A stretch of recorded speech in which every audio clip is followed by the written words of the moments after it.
Hello, everyone. I'm Ben Johnson, and this is the Perpetual Chess Podcast. On Perpetual Chess, I have weekly conversations with the chess world's best players, promoters, and educators about their lives, careers, current projects, and best practices. For more information, go to perpetualchesspod.com.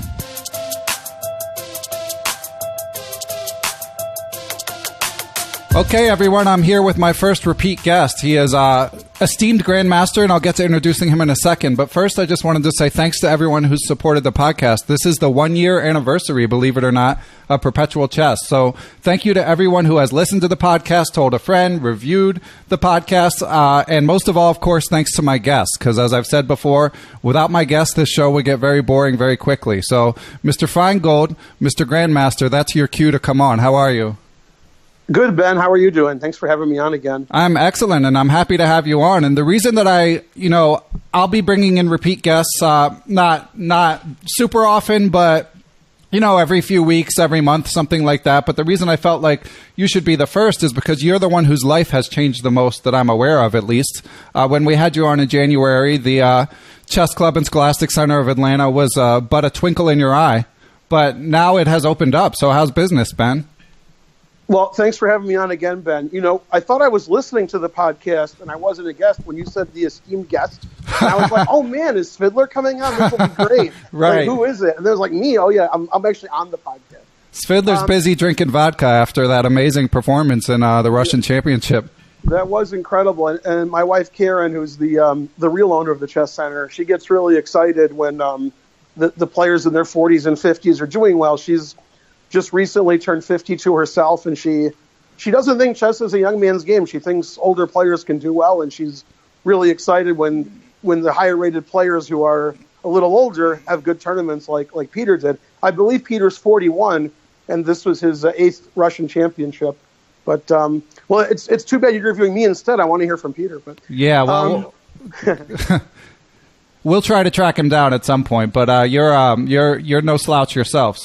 But tell us about the Chess Center, Ben. We're eager to hear the updates. Well, thanks a lot, Ben. We spoke in January, and I guess February, maybe the first week was when it was on the podcast. And of course, we had this idea about maybe in November to open a Chess Center in Atlanta. There used to be a Chess Center run by Thad Rogers, American Chess Promotions, and his company still exists, and he still sells equipment, and he runs chess tournaments all the time, and we're good friends with Thad. And we said, well, there's no chess center in Atlanta, and now that we're here, let's open a chess center. And it took us almost a year to get our vision to reality, and that was an amazing transformation. People who have been to the chess center, for the most part, don't realize what it looked like when we first got the place. I think maybe we signed the lease in February or March, and we opened September 9th this year, which was just over 3 months ago. But there was a lot of work to be done to make it look reasonable and to get all this stuff, and there was a big financial risk, of course, getting everything ready. And we're pretty happy so far with the first 3 months. Obviously, there's been ups and downs, and there's been things that we didn't expect. Some things went better than expected. But right now, I guess the short version is we have about 150 members, and almost every weekend we have a chess tournament, and we're open 6 days a week, and we have classes, tournaments, camps, and, well, so far so good, Ben. Okay, good. So what was the biggest pleasant surprise? Let's start with the good news. Well, this is funny. I'm not sure if you've ever had Mike Klein on. He'd be a good guest. My old roommate, yeah. Sooner or later, I'm going to tie him up and force him to come on, but I haven't yet. Wow, I'm not sure if I can say what I want to say. Anyway, we'll continue on. That didn't come out right. Anyway, go on. About 2 or 3 years ago, I was in Charlotte, the Charlotte Chess Center. Of course, most of your listeners probably know me better from the St. Louis Chess Club. But I did a couple of stints in Charlotte working at the Chess Center, which is owned by Peter Giannatos, who's a FIDE master, good friend of mine. And I was there, I would say, about 3 months in 2015 and 2016. And, of course, I'd see Mike Klein occasionally. He lives in Charlotte. And for one of my stints, Mike invited me to his school because they had, like, a teacher work day. And I'm sure you're familiar with this, having, children of your own, where there's no school because, for whatever reason. And he said those are really good days to have one-day chess camps where you have some teaching, you have a little tournament, and you can get a lot of kids to show up. And he actually gave me this advice again when we were opening our chess center. I think he told me about it maybe in March or April. And so that's been the biggest pleasant surprise. We've had basically 2 vacations from school here. One was on Columbus Day, and one was Thanksgiving week when a lot of the kids had the week off. And for those 1-day and 3-day camps, we had 30 and 35 kids come to our chess center, and that was obviously good financially. It introduced some kids to the chess center, and it was, we hire the local teachers also to come teach us at the center. So that was a very nice thing because you don't really know if you're going to have, a camp during the school year. Are you going to get 5 kids? Or you get 30 kids? So that was sort of nice. And we're actually having 2 more camps coming up right now, right after Christmas, December 26th to 29th. And we're having one after the New Year because the kids don't go back to school until somewhere between January 5th and 8th. So we're having another 2-day camp. So we're pretty excited that our Scholastic Center is getting a lot of kids to show up, and they're really interested in chess here. Nice. Yeah, Scholastic Chess is such an important part of any chess club's business model, I think, or should be. And yeah, Mike's full of tips like that. I got that exact one when I a couple years ago was getting back into teaching chess, and I've picked his brain more than he would like, I think. And I actually, he mentioned like the teacher planning days doing it at the school, but of course, like doing it at your chess center, being that you actually have a brick and mortar facility, it makes even more sense. And I'm sure the parents appreciate it since they, in a lot of cases, are looking for childcare on those days anyway. Exactly. Yeah, and that was a very good tip. And of course, our plan always was to have summer chess camps. We have a place to have them, and we're going to be much better known in the summer because we'll have been open for 8 or 9 months. But it was nice that we can get known to the schools pretty quickly by having these 1, 2, and 3-day camps during the school year. So yeah, kudos to Mike Klein. He's helpful not only that, but in other areas as well. Nice. Yeah. Okay. And what's been the biggest negative surprise or the thing that's disappointed you so far?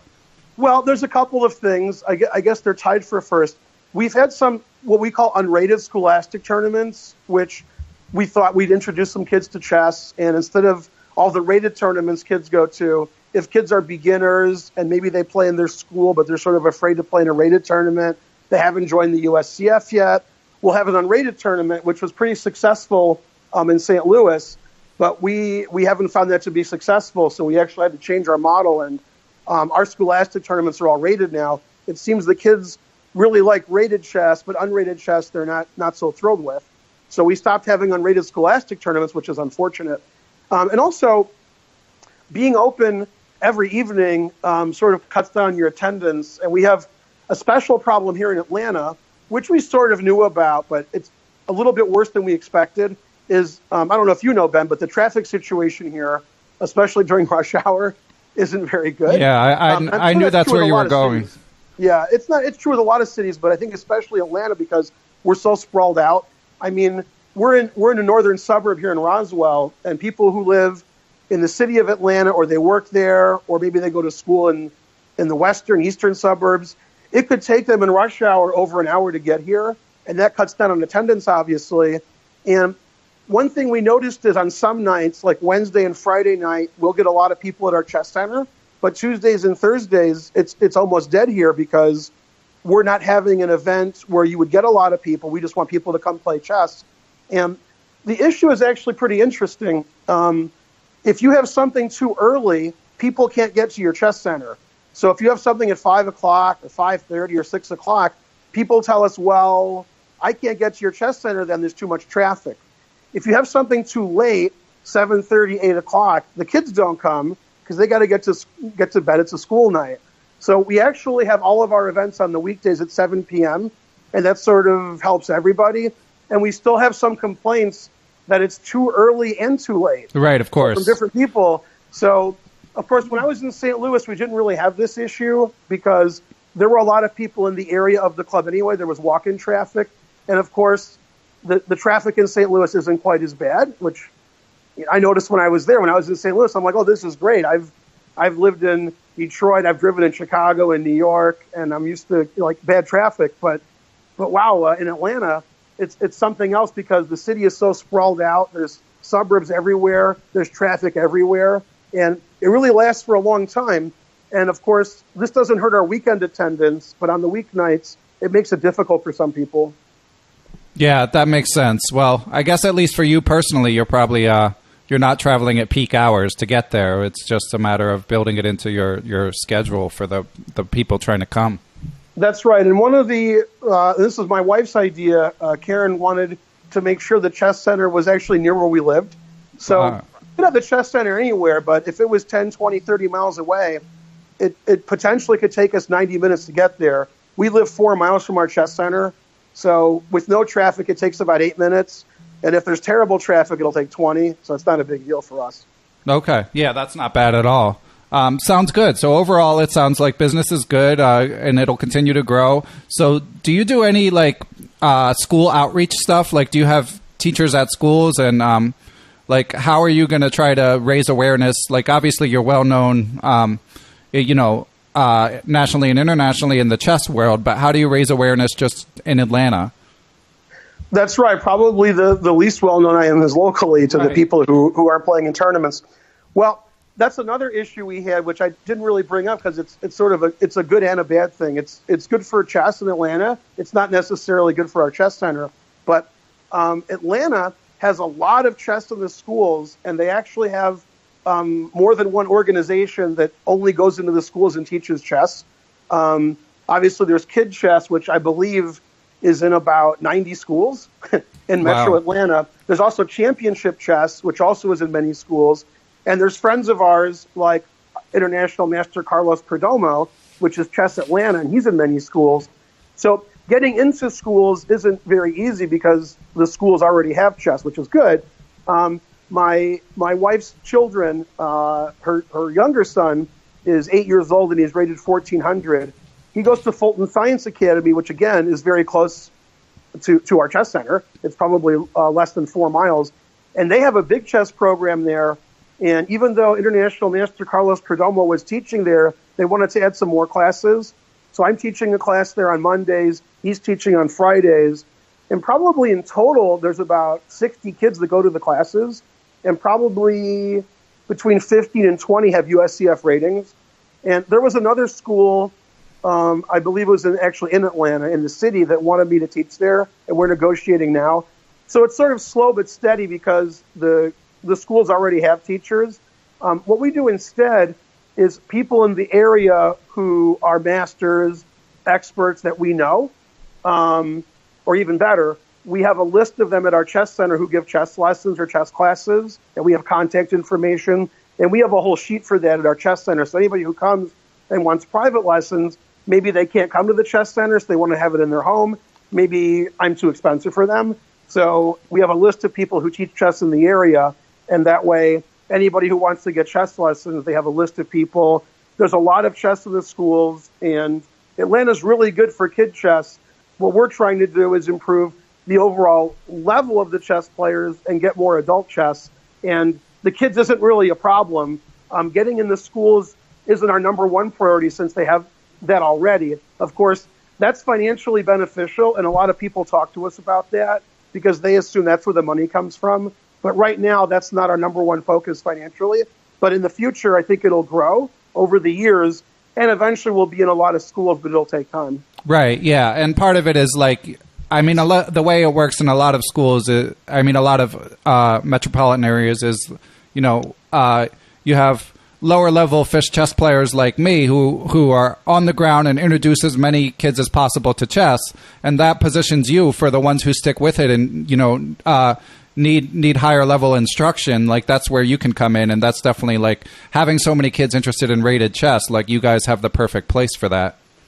See, your listeners who don't know you as well as I know you, they're thinking, oh, lower level fish. I guess Ben Johnson must be rated about 1,200. but I think you're much stronger than you're letting on. There are a lot of people who teach chess in many different cities I've been in, where even in the organization, somebody who's 1,400 or 1,500 is really at the top of the organization strength-wise, because most of the kids you're teaching are just absolute beginners, and you're teaching them how the pieces move. And it's good to have like a good teacher as opposed to a strong chess player. but I'm sure that you're both, Ben. I know you're a very strong chess player. Oh, that's so sweet of you to say. The last I remember, you were somewhere between 2150 and 2200. Of course, this was 20 years ago. So now I'm not sure, but I know you're much stronger than you're letting on. About the same, yeah. I've been higher rated, I've been lower rated, but that's about where I am. But I remember some of your 1-minute displays back on Day Hill Road. So, in deference to you, I have to say I'm a weak player because I don't know if I ever took a game off of you. Well, everything's relative, and of course we must be related because our names are both Ben. Right. Okay, so I feel like we've gotten a good, we got our finger on the pulse of the Atlanta Chess Club, and it sounds great. I mean, it's an inspiration for anyone who's thinking of doing something similar in a different place, and I know that you were able to draw on people like Pierre Giannatos and Mike Klein and people who've laid the groundwork for you. So, but Ben, let's zoom out and talk international chess. You're always weighing in on Twitter about like who's going to win this tournament, and you're always saying Wesley So. So why is that? Well, this is funny. It seems like lately chess has been cyclical. Now, first we'll go to the Wesley So issue. Wesley's a teammate of mine in the U.S. Chess League and the Pro Chess League. And as far as the kind of person who you can easily root for, obviously Wesley So. He's very calm. He's a nice guy. He's basically just thanking God and Jesus when he wins, not saying how great he is, and he's a very humble person. And he's real easy to root for. But, of course, since he was my teammate and we won, actually, the U.S. Chess League and the Pro Chess League while we were teammates, so I got to root for my man. Now, getting away from the fact that I'm friends with Wesley and we're teammates, people have short memories. And so lately, probably in the last 6 months, Wesley hasn't really shown anything above the other 2750 to 2850 Super GMs. However, if we just go back even less than a year, but last year, Wesley won basically every tournament and shot up to number 2 in the world, while the other players weren't doing very much. For example, Wesley won the Sinquefield Cup in 2016. He then won the London Chess Classic and won the Grand Chess Tour as a result. Then he won the Tata Steel Tournament in Vaikanze, and then he won the U.S. Championship ahead of Hikaru and Fabiano. And at this point in time, for these 6 or 7 months, I believe he had some huge streak of not losing, something like 60, 70, 80 games in a row. That rings a bell. Against players over 2,700 without losing. So at this point in time, it was clear to me who the best player in the world was. Conversely, everybody's favorite, Magnus Carlsen, if you look at Super Grandmaster tournaments, which I assume is important for those guys where they're playing each other, Magnus still hasn't won one. It's been 17, 18 months. And the only tournament he did win, which was USCF rated and was slow chess, was the tournament at Isle of Man, which is a very strong tournament, but it is a Swiss.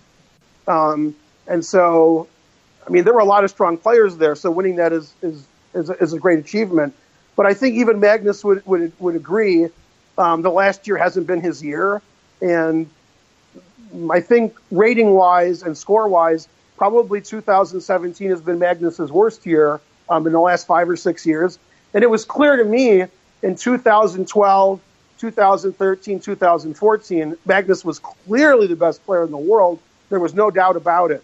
However, between 2015 and today, I don't think he's shown dominance over the other players, except maybe in the field of online blitz and rapid chess, where he's really crushing it.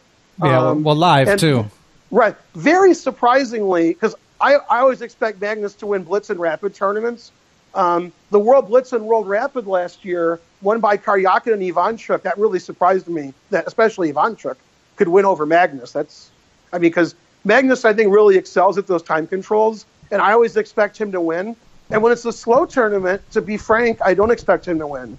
I mean, in 2012 to 14, I did expect him to win, but now I don't. Yeah. I think anybody can win. And I think the last 6 months, it seems like Aronian and MVL have really come on. And so the candidates tournament, which I guess this is a lead into, which has all those strong players, basically anybody could win. And it's funny, I remember reading, I think it was on Twitter, 538 had a spread of like who they thought the odds of each player were. Right. And it was funny that the person with the worst odds was Karyakin, who played for the World Championship last year. So, yeah, it's tough tournament. Yeah, but, and tough to handicap. I mean, I'm a big Wesley So fan. He hasn't done well in the last 4 or 5 months, although in the London Chess Classic, he didn't lose a game. He beat Anand with black. He tied for third. So he's still a great player. Yeah, and definitely can't count him out. And it is funny how short a memory people have with stuff like this. So you mentioned the Pro Chess League, your old teammate Wesley. So it's coming up next month, Ben. What's on tap for you with that? Well, I moved to Atlanta, about a little over a year ago, as you know, and I was still playing for St. Louis. And in fact, I was playing for St. Louis as a local player from my home in Atlanta. And are you allowed to say that? I am allowed to say that because I have St. Louis ties. Okay. They change the rules every year. And in fact, a team in Pittsburgh asked me to play about a month ago. Shout out to Pittsburgh. And I was actually getting confused because some of their quote-unquote local players were my Michigan friends. Uh-huh.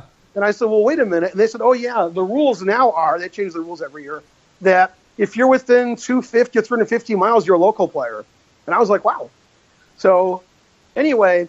Ben, how could you pass up a chance to play for my current hometown, the Pittsburgh Pawn Grabbers? That's correct. Okay, unfortunately, I won't be playing for them. Negotiations didn't go very well. I was offered no money, which was slightly less than I wanted. But anyway, I don't blame them for offering me nothing the way I play. So I'm playing for St. Louis, and actually the game that I'm quote-unquote famous for, and that was when I beat Mamedyarov with the black pieces. And that game was actually played in a hotel room in Michigan while I was visiting my family, and my daughter was in the room. And if you want to see how excited I was, you should interview her next. Oh, funny. So she'll never forget that scene. I'm like, I'm going to beat Mamedyarov. Come over here. And she's like, what? So that was pretty funny. Speaking of the candidates, he'll be interesting to watch. Exactly. And Mamedyarov right now is number 3 in the world at 27.99. And here's a guy who's been on fire basically since I beat him in the Pro Chess League. I mean, 20 minutes after I beat him, he gave Wesley So his first loss in the Pro Chess League in a really interesting game. And for the listeners who haven't seen that game, go find that game. That was an amazing game that Mamedyarov won against Wesley So. And the match was already over, but they didn't play like it. There was a huge material disparity. Pawns were queening, 3 pieces for a queen. Both kings were exposed. That was a very nice game. And, well, Mamedyarov was winning a lot of tournaments since then. His rating went up. And he's going to be somebody to watch in the candidates. And he's a real fan favorite. Yeah, he is. He plays for a win with white and black. So he's one of my favorite players also. Yeah, mine too. And kind of like one of the least ballyhooed number 3s in the world that I can remember in a while. So, yeah, should be interesting.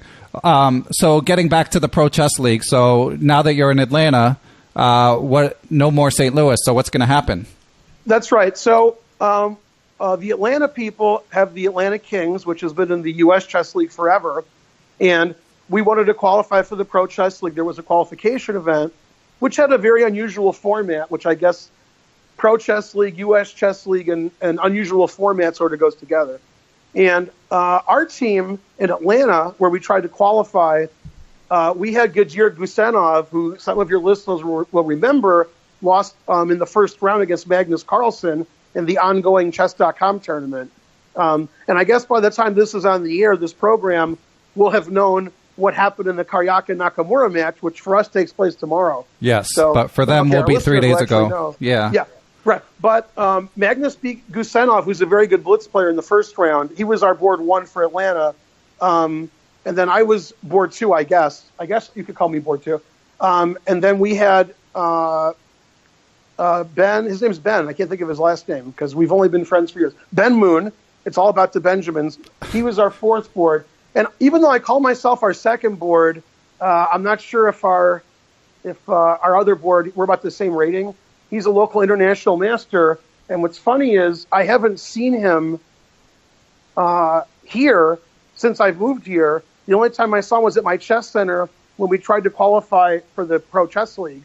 And he's about 2470. And about a week after we played on the team to try to qualify, he was in St. Louis playing in a norm tournament. So that's very unusual. And his name is Daniel Gurovich. Right. And there used to be only one D. Gurovich in the U.S. who was good, but now there's 2. Right. And we tried to qualify, and we did not qualify, unfortunately. And I guess I don't want to blame anybody, but I got to blame somebody.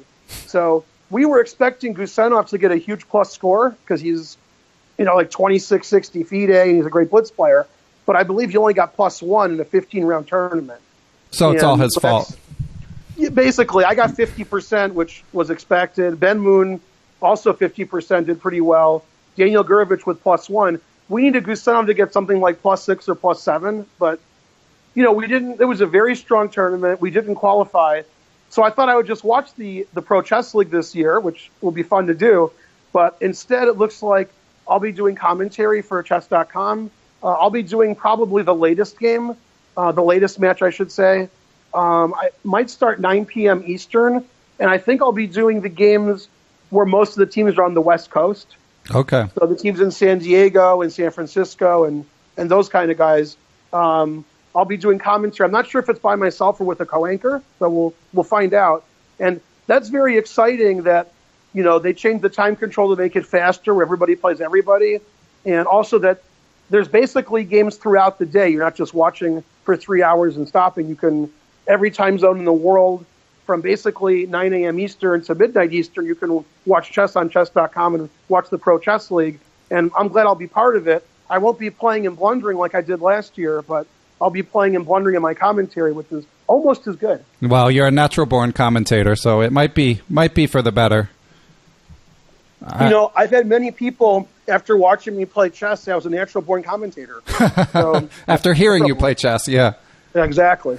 Nice. All right. So, yeah, people, I'm sure, will be excited to hear that and tune in for that. So, Ben, I want to switch topics a little bit, and we have our first question from a listener to the podcast, Rick Holland. So I want to talk a little bit about chess history and we'll get to your YouTube channel in a little bit, but I was watching your Rubinstein lecture. But anyway, this is related, so we'll start with this. Rick Holland asks, if Paul Morphy were to be transported to our time and convinced that chess isn't a waste of energy and given 2 years to bone up on modern theory, how well do you think he would do against Magnus, Fabiano, and Aronian? Also, what sort of odds could a blindfolded Morphy give to Simon Williams? I'm just messing around. I love the Ginger GM, says Rick. Wow, those are good questions. Okay, well, I don't think it would take him 2 years, but assuming his opening preparation was the same as the players now, I don't see any reason why at some point he wouldn't be the best player in the world. He totally dominated when he played, and I'm of course, as my listeners know, maybe your listeners don't know if they haven't heard me. Probably most of them have. I'm really pro Morphy, and I'm anti the Morphy haters. I've actually made videos trying to refute Morphy haters. A lot of people say Morphy was, in today's standards, somewhere between 2,000 and 2,350 strength, which is completely ridiculous. Bobby Fischer, for example, said Morphy was the most accurate player that ever lived. Wow. So probably he wasn't 2,000 strength. And Morphy often would give blindfold simultaneouses, which I'm sure you do every day, Ben. All the time, yeah. And several of them were 8 boards. So he would play 8 boards at once simultaneously and win every game. So saying that he was not one of the greatest players ever lived is silly. And I think Morphy would easily compete with the top players today and might even be better.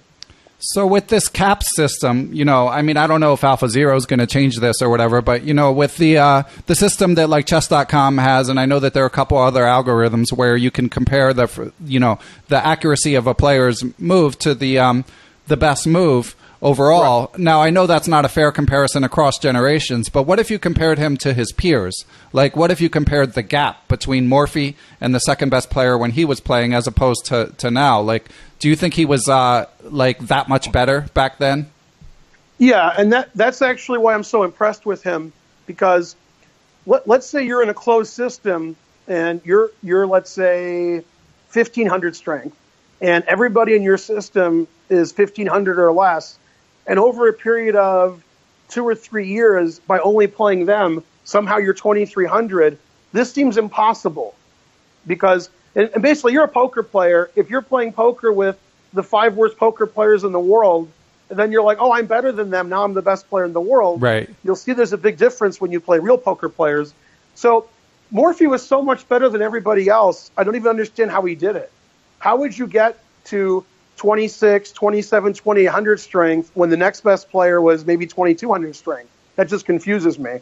And he was so much better, I think, than his contemporaries that this is astounding, because the way to get good now, you can play chess on the internet, you can get chess lessons, you can take airplanes to chess tournaments, you can analyze your game with engines, you can get chess books and chess magazines, you can do all kinds of things to get better at chess. What did he do to get better at chess? And the way that I want to get better at chess for my students is to play strong players. And so that was basically the only thing he could do, was play strong players, and there weren't a lot of strong players. And I think Morphy was very lucky that his family, his uncle and his dad, were actually very good chess players. And I think that helped him get really good. I think if his family didn't play chess, he probably wouldn't have played at all. And when he traveled to Europe and beat everybody, and Staunton ran and hide, and rightfully so, that was good hiding, then, I mean, it was clear that he was better than everybody else. And I think Morphy could probably give a simultaneous against the best players in the world and still be a favorite. And I believe he gave a 5-board simultaneous when he was in Paris against the best players in the world, and he got a plus score.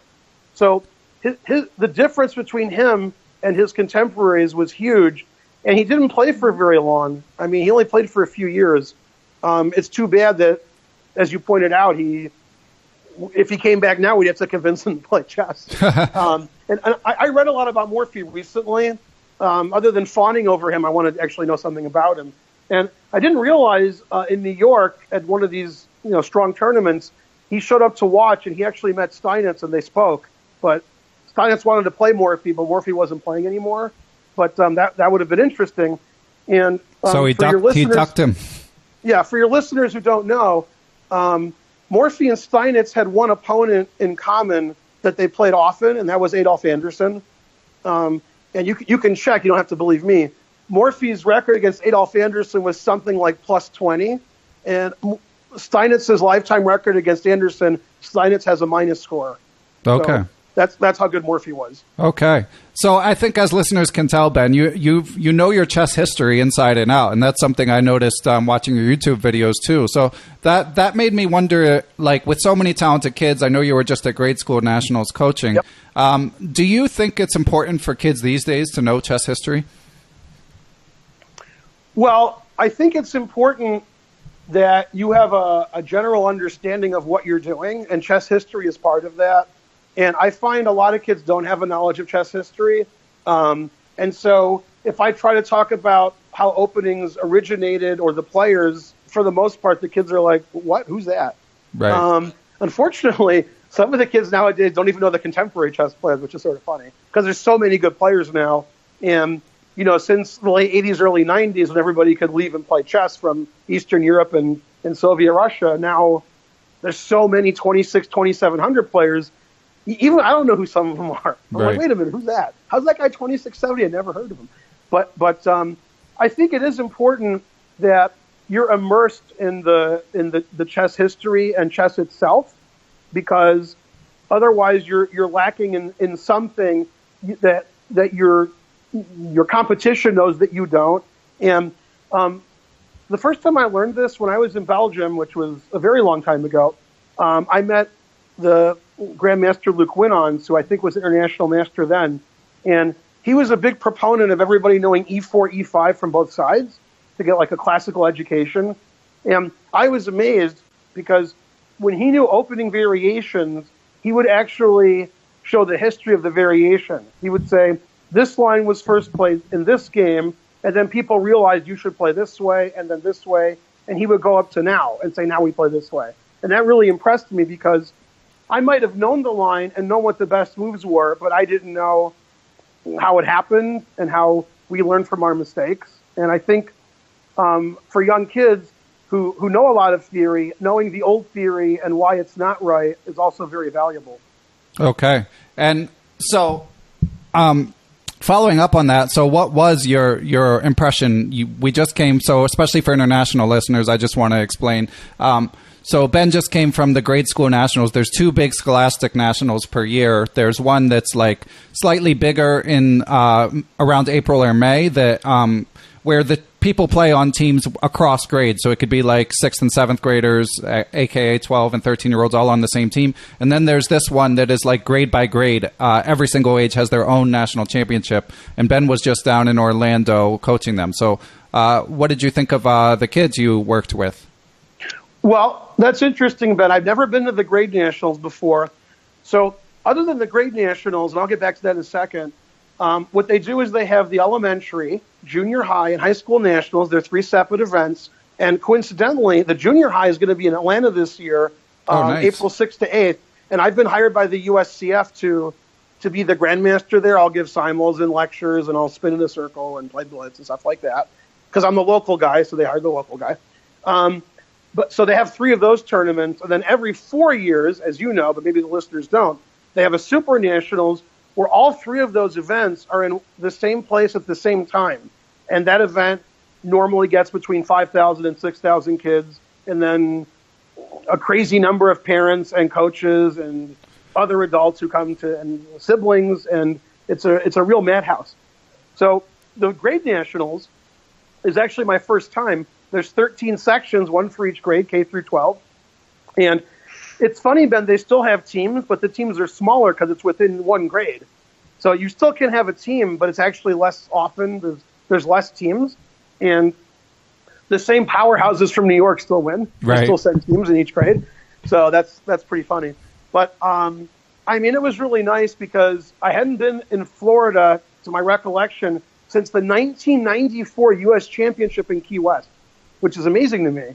I mean, I can't believe I haven't been to Florida since then. And it's, I live in Georgia, so I can sort of walk over there. And then the kids, they were really excited. They loved to play blitz. They loved to play bug house. They play chess between rounds. They get to meet their contemporaries by age and grade. That you get to see, okay, these are the best players in this grade, so we know in 5 years or 10 years who the best players in the U.S. are going to be. And I got to tell a story. It doesn't make me look good, but I realized how old I was. Some of these kids wanted to play chess with me, so I figured I'll give them the smackdown. And there was a blitz tournament the day before the main event, and I played 1 minute because I like 1 minute, and I beat some kid. And this other kid said, "Oh, let me play," and he was taller than me, so I knew he was a high schooler. And he beat me the first game, and he beat me the second game. Wow. And I was like, "Wait a minute! What? I thought I was good at 1 minute." So eventually, he went back.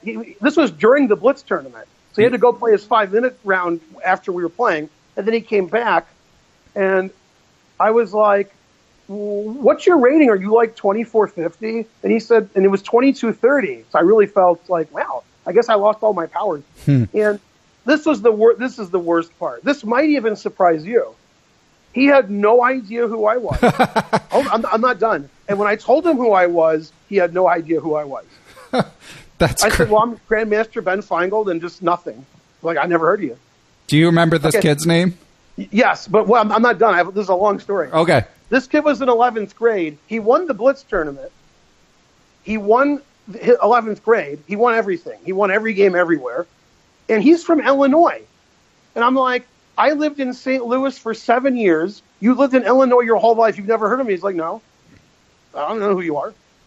I was like, what? Now, if he lived in California and maybe he just moved to the U.S., he's born in Illinois, lived there his whole life. I lived in a state bordering Illinois. And he's like, "I don't know who you are." Now, when I told him who I was, then things worked out better for me. I guess he got scared because then I started beating him in 1 minute. But when he didn't know who I was, then I had no hope. So anyway, his last name is Stevens. He's a 11th grader. I guess he's about 2250 now. And his team actually, I believe, won the 11th grade also. Wow. Maybe they won the blitz. Yeah. Well, shout out to that kid. They go from a school with good chess players, but yeah. I think he still never heard of me. So I don't know.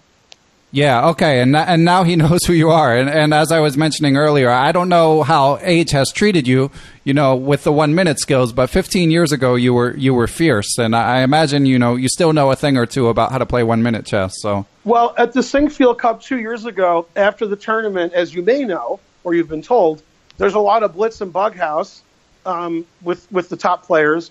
And at one point, Alejandro Ramirez and I were just sitting around doing nothing.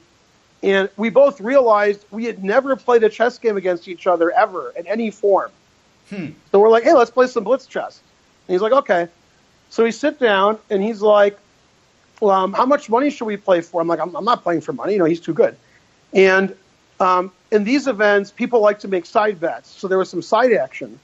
So we were playing 1 minute chess, and people were like, wait, don't start.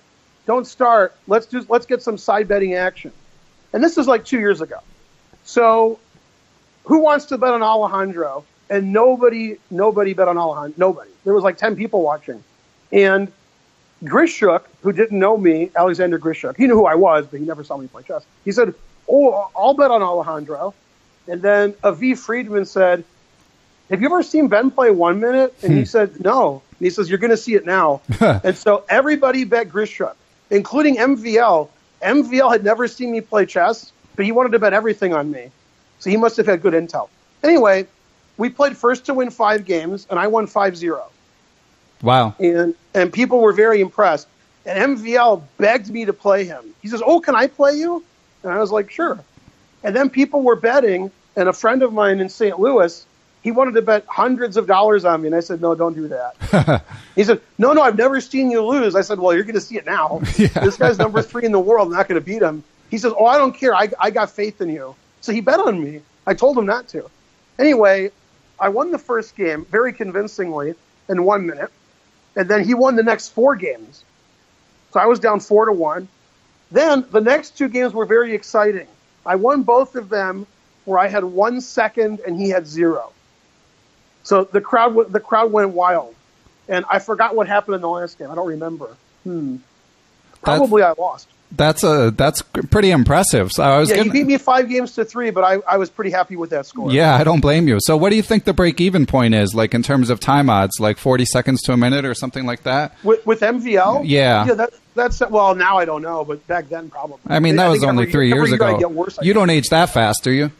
Yeah, but every year getting worse. Yeah. So you have any other stories? I mean, you get to see all these people in St. Louis, and last time we had you on, you told a great story about Karpov. Any other stories about brushes with, the elites of chess, whether from, the modern age or, back in our youths? Yeah, back in the day. Yeah, that's right. Well, I don't have a lot of stories about, personally, the top players recently, because I've been here in Atlanta, and I haven't gone to St. Louis in a while.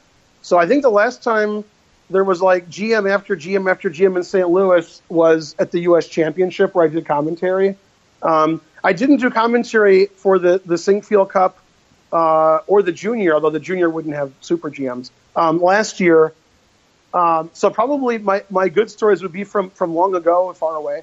Well, I do want to hear you talk about living in Europe, too. I mean, in a related topic, like you lived in Belgium for 4 years. We also have a question for you in a minute about time in Russia. So anyway. I'll give you a European story. I'll think about it while I'm telling you another story. A couple of years ago, at the Sinkfield Cup, they were getting the, appeals committee going. And they said, okay, you're on the appeals committee to like Yasser. And then somebody else was on the appeals committee. Then they said, okay, Malcolm Payne. And Malcolm Payne, who's the organizer of the London Chess Classic, he said, well, I can't be on the appeals committee. I'm going back to London in a couple of days, so I'm not going to be here. So they're like, okay. And they're looking around the room, and Tony Rich saw me. He said, oh, okay, how about you, Ben? I said, yeah, I'll do it. And I was doing commentary, of course. And he said, do any of the players have any objection to Ben being on the appeals committee? And which player spoke up is very surprising. Everybody was surprised. I like this story already, but I think if you guessed, this would be the last person you would guess. Okay, Fabiano? No, Magnus Carlsen. Oh, really? Magnus says, well, I have no objection to Ben being on the appeals committee, but I do have an objection to Ben. And then everybody laughed. And then, so I was on the appeals committee because he didn't object to that. And then Tony was furious. He was like, why? I said, well, he was kidding. It's a joke. He says, what? Rawr. He was like mad that Magnus made a joke. And I'm like, that was funny. What do you mean? Yeah, and it sounds like he knows your personality, too. That was hilarious. Yeah. Then later in the tournament, when the tournament ended, a lot of times the players are sort of hanging out and sitting around doing nothing. And so I happened to be at the same table as Magnus. And I don't know how it started, but I just started showing Magnus stuff. I'm like, here's a game I won 10 years ago. Here's this game. Here's some puzzles. And he was solving puzzles. Then he showed me a game. So I don't know. It was a fun moment, like hanging out with the best players in the world. you get to do that sometimes when you're, especially in St. Louis. Yeah. I mean, that's been a real boon, not just to chess in America, but, when I was a kid and you wanted to see the best players in the world, you bought a chess book and you hope there was a picture in there. Right. And now you could be in St. Louis when there's no tournament going on and you could see 5 grandmasters walk in. Right. I mean, so, for the average chess player, another story that's St. Louis for, then I'll go back to Europe, was I was at a Qdoba in St. Louis, maybe 8 miles from the chess club, just in a suburb. And normally when I'm in a fast food place, I'm the highest rated player. Mm-hmm. And all of a sudden the Webster team walked in. So I was not the highest rated player. Yeah. But I was in the top 10. Okay. Europe, my favorite story from Europe, I consider this my greatest chess accomplishment, is I was at Tilburg when Tilburg had the Super GM tournaments. And again, your listeners can look this game up. I believe it was 1990 or 1991. If I had to bet, I would say 90. There was a game between Karpov and Kasparov. This was a double round robin. This was the game Kasparov was white, and it was a scotch. And at some point early in the game, maybe move 12 or 13, Kasparov sacrificed a pawn with e5, e6. It was a brilliant move. He won a brilliant game. When the game was ending, it was about to finish, I said, well, I'm going to go to the Skittles room. They're going to analyze, and I'll sit next to them. Now, it turned out there were 2 Skittles rooms. So I went to one Skittles room, and I destroyed it. I threw all the pieces on the ground, and I closed the door. Okay. Then I went to the other Skittles room where there were 2 chess sets, because there's only 8 players in the tournament. And I put one chess set on the ground, and I sat next to the other chess set. 5 minutes later, Karpov and Kasparov walked in. They looked around, sat next to me, and about 80 people followed them. That's diabolical, Ben. That's funny. They were standing on top of each other to watch the analysis, and nobody said anything. Nobody said, oh, what about this move? They didn't say anything. And Karpov said very little, and Kasparov just did variation after variation after variation. And I was an inch from him. It was really exciting. And when the game ended, when the analysis ended, I wrote a report for the Tournament for Chess Life, and I annotated that game, and my annotations were really good. I had some good annotations. I bet, your analysis and I remember was very crisp. That's right. And there was one variation Kasparov game which I thought was wrong. And a couple of days later, I saw Karpov sitting by himself in a room analyzing a game for the Informator, and I asked him about it. And I said, hey, when you were analyzing, Kasparov said this, but can't you go here? And Karpov said to me, if I go there, then, and then he gave like a 20-move variation off the top of his head. Wow. And I was like, oh. Amazing. Thank you, Ben. That was awesome. I was like, okay. Yeah, they put me in my place. That's incredible. One thing I noticed in your games is you are able, like you show on your YouTube channel, which, by the way, for listeners, I think a lot of listeners will know, but you moved. You've got your own Atlanta Chess Club YouTube channel where you show some of your lectures, and they're great, of course. But you show a lot of, in addition to like contemporary games and, themed lessons, you show some of your older games. So I was curious, like, how well do you recall, say, a game, like a random game you played 20 years ago? Well, a random game I won't recall very well, but there are specific games where I actually know the whole game and other things about the game, like the notes and things that should have happened. Of course, there's the old joke, which we've been telling for years, let me show you my game with Gelfand. So I've shown my game with Gelfand so often that now it's considered a punishment if I show you the game. So if the kids aren't behaving well in the chess camp, I threaten them. Said, oh, you behave or I'm going to show my game with Gelfand. And they shut right up. And they're like, yes, sir. So if I show you a game I played in the 80s or 90s, I'll have a recollection of the result and what was going on during the game. But the exact moves, probably I wouldn't know unless, again, when I was playing Boris Gelfand and I won, that was a shocking event. So I remember that. And there's other games that I remember that I really like throughout the years where I could show you the game, like a win I had against Balashov where I sacrificed my queen at the end, or my game with Fidel Corrales Jimenez from 5 or 6 years ago at the St. Louis Club, which was a really nice game where I made a lot of sacrifices. But a general game, I'll know the result and what color I had and what tournament it was. But showing you move after move, that would be more in the Kasparov realm than me. Okay, that makes me feel a little bit better about my inability to remember my old games. A little bit better, not a lot better, but I'll take it. Okay, so another question from a listener. Sorry, let me just pull it up because I forgot to put it on my Word document. This is how the sausage gets made on Perpetual Chess. Okay, so from Sanat Singhai, first of all, he says, by the way, your match with Simon Williams was hilarious. So that's another topic we need to hit before I let you escape. Sure. But here's his actual question. What did you learn from your trip to Russia when you were 14, chess or otherwise? Yeah, that's actually a very long, complicated story. Going to the Soviet Union in 1984 is not as simple as you might think. And especially when I was 14, and we actually had to get like a U.S. senator involved to get me a visa to go to the Soviet Union. They were having a chess seminar with kids and teenagers and some young adults from all over the world, and a lot of the great Soviet players were teaching. Smyslov, Swayton, Gufeld, Polgaevsky. That's off the top of my head. There were probably 4 or 5 more. Bagirov. Man, it was a long time ago. Sorry, I can't remember everybody. I think Petrosian was supposed to come, but he was very sick, and I think he died the next year. Anyway, that was very exciting because, I'm going abroad. I'm going to a country where Americans don't go. Now it's a lot easier, of course. And my first memory of that was when we landed in the airport in Moscow, and me and my friend Joey Waxman, who doesn't play chess anymore, but he was also like an expert master and same age as me, 14. We got to the passport control, customs, and they saw the passport, and the visa said it was a sport visa. And the guy said, sport? What sport? And I said, chess. And they said, oh. And I remember them pushing us to the side. We had to stand there while the whole line went in front of us. And the guy made several phone calls on different colored phones. He was on 3 phones at once. And one was a yellow phone, one was a red phone, one was a green phone.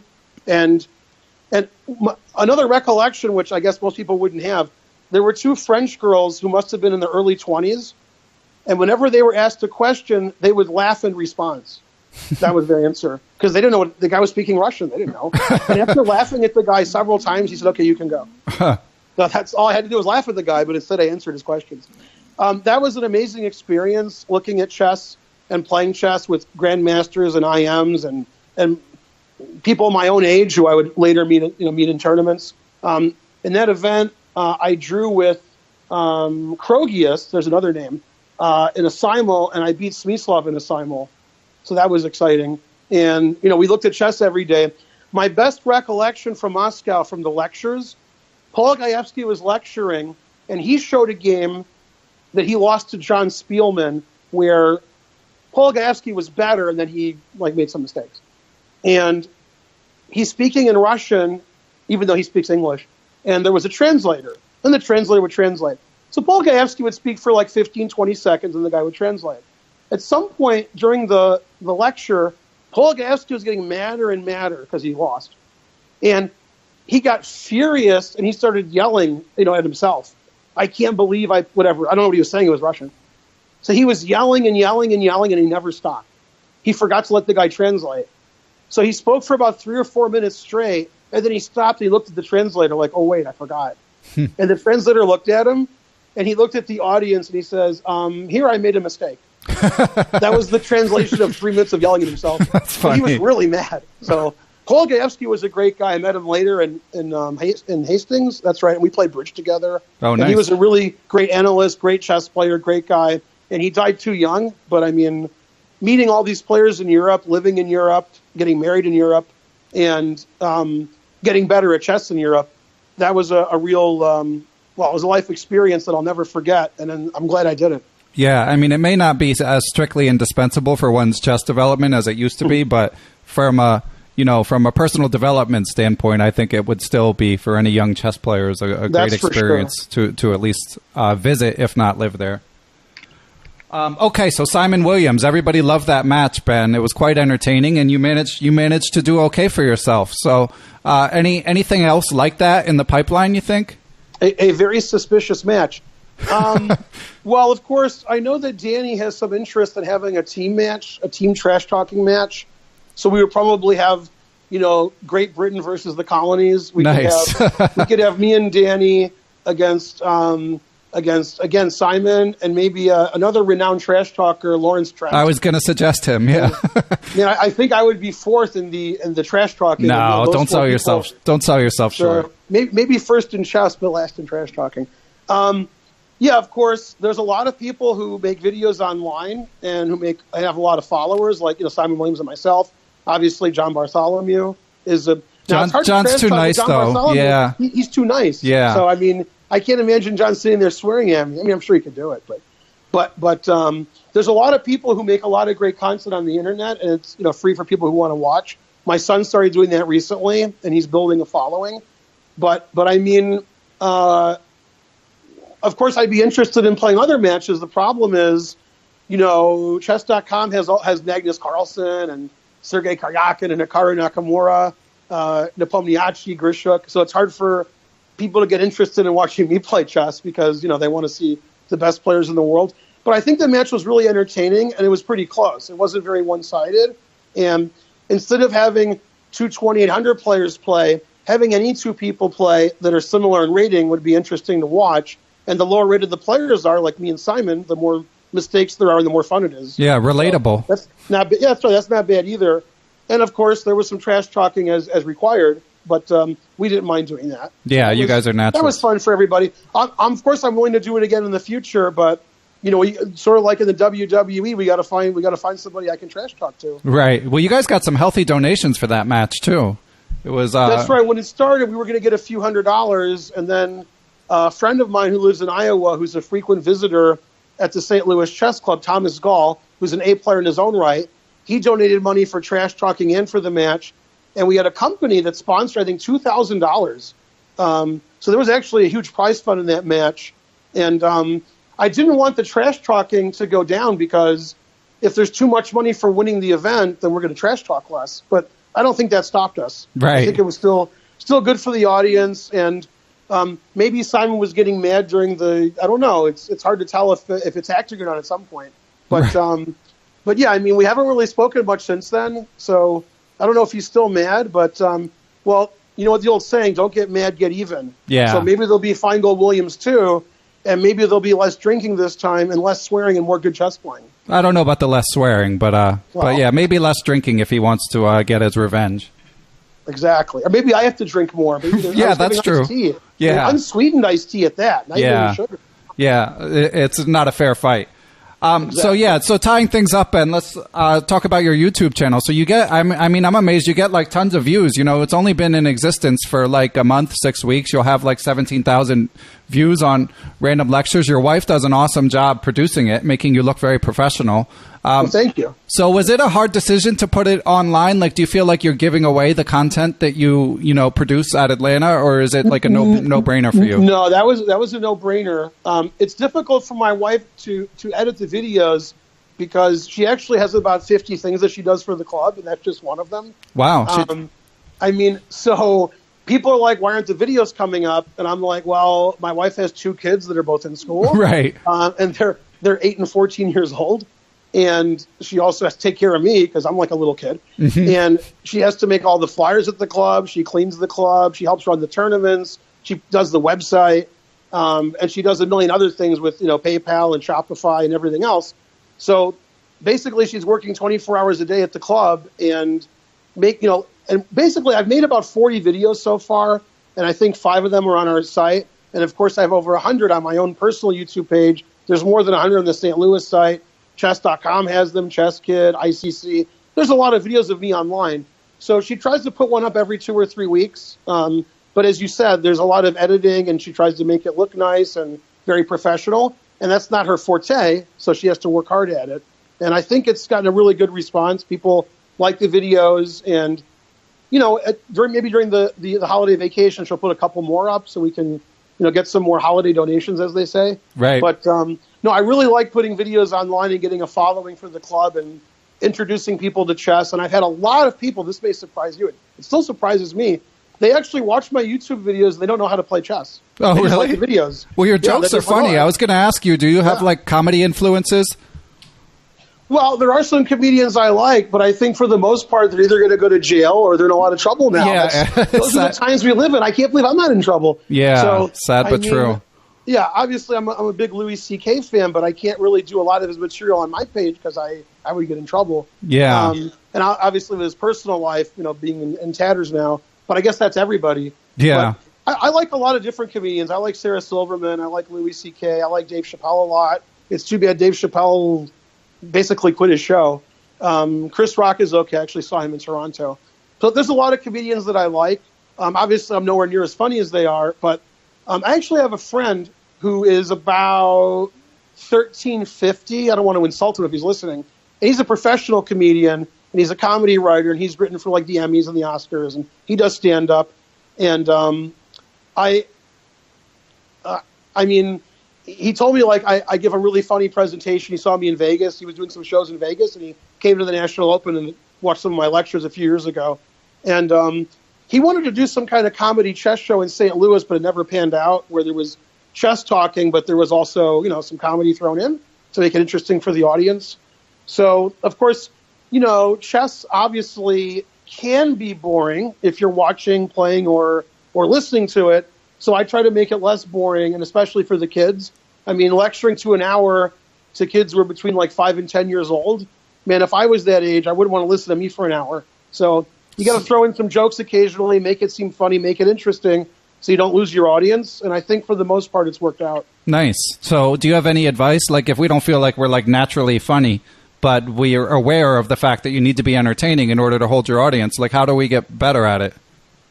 Yeah, I think basically not droning on and on. Mm-hmm. A lot of people are like, now in this position, let me tell you the 12 important features. I'm like, I don't want to know that. Right. Like, I want to know, like, tell me one important feature, then tell me how Paul Morphy hung his queen once because he was drunk. That's right. what I want to hear. Exactly. You don't have to be necessarily funny, but you can tell something interesting that may or may not be related to the position to keep the listener interested. And that way, they're not just like, oh, this is like every other chess lecture, I'm falling asleep. And even whether you like my lectures or you don't, there's a lot of people who don't, obviously, you're not going to fall asleep. And I remember learning this very valuable lesson. When I was a teenager, I saw a trivia on television. It said the most popular and the least popular sportscaster is Howard Cosell. And I was like, he's the most popular and the least popular. I didn't think you could do that. Yeah, so, well, as long as you evoke strong feelings, you'll be okay. That's right. So I think I've done that. I think the least popular for sure. And even though some people might like John Bartholomew more than me, or Yasser or Var, I'm also pretty popular as well. But obviously, the least popular, I got them crushed on that. Yeah, nobody hates those guys like they hate me. Yeah, I Googled you, in preparation for this interview, and something like the number 4 hit was like a chess.com thread. Why is Ben Finegold so obnoxious? And I have to say, as someone who knows you, I was thinking, hey, he's not obnoxious. Not a shrinking violet, but entertaining to be around. I definitely wouldn't call you obnoxious. Okay, Ben. I've been called worse. By your friends, no less. Exactly. Okay, so Ben, last question because we got to get out of here, unfortunately. But so last time I was on, I don't think I got book recommendations from you. So any chess or otherwise books that you recommend to students or people, non-students? I'm not a big book fan, and I don't necessarily like opening books. I think the best books for people who are trying to get better are like general books that you could find written by, let's say, Yasser or Jeremy Silman, that will try to improve your game overall. Because if you want to do tactics, you don't have to buy a tactics book. You can do millions online at different sites. And if you want to get good at an opening, I think one thing to do is just play the opening a lot. You can play it in some fun blitz games. You can analyze it on your own. You can get experience. But I think general principles and learning how to play chess better overall, which is basically most of Jeremy Silman's books and some of Yasser's books, and I'm sure there's other books like that. There's the New in Chess book, like Guide to Improvement. Those are the kind of books I recommend for my students, which will make you play overall better chess and not just focus on one thing. If you focus on one thing, that's going to be about 2% of your game, and that's not going to help very much. But I think getting better overall at understanding different kinds of positions, that's how you get better at chess. It's funny, Ben. The guest who preceded you was I am Andrei Ostrowski. He's about 2450 FIDE, and he gave the exact opposite advice. He said, "Awesome." He said, you should pick one thing and then like spend a month on it, basically.